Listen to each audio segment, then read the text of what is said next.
I'm here at the Morningstar Investment Conference 2018 with Alex Vynokur from BetaShares. Now, you're talking about on stage there about the role of active ETFs, and it's not something that you're particularly focused on. Can you just talk us through how you touch on that within your offering?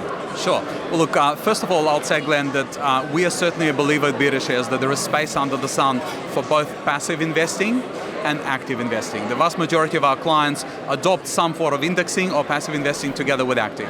The great thing about exchange-traded funds is that they allow investors to access more efficiently a variety of exposures. And active is definitely here to stay, and I think active ETFs are actually offering investors an ability to lower the cost of accessing active compared to traditional means, which is to either buy it on a platform, which might be sometimes expensive, or inconvenient means, which is involving filling out a paper PDS application form.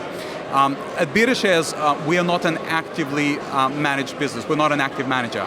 Our model with active ETFs is to partner with high caliber active managers to bring active ETFs to market. Most recently, we have launched some active ETFs in partnership with Legg Mason, and prior to that, we've launched some active ETFs with AMP Capital.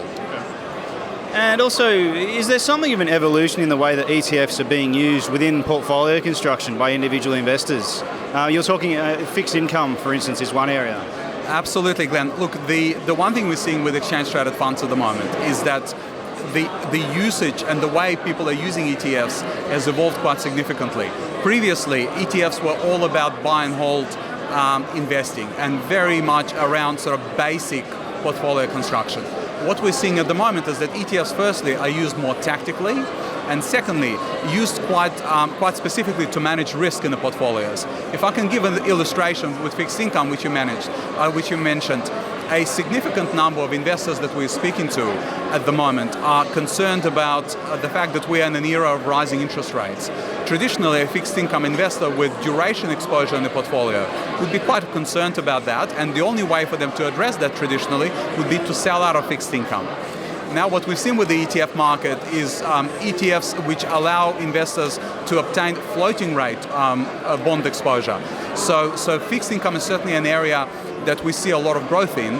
One of the other reasons why fixed income is becoming so popular is that it's a lot harder for investors to access individual bonds. They tend to trade in very high denominations, at least $500,000 or more.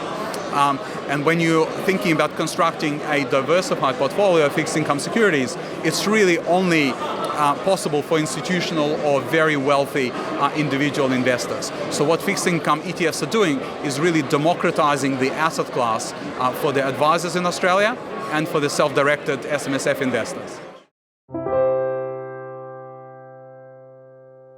Any advice in this video is general advice prepared by Morningstar without reference to your financial objectives, situation, or needs. You should consider the advice in light of these matters and any relevant product disclosure statement before making any decision to invest.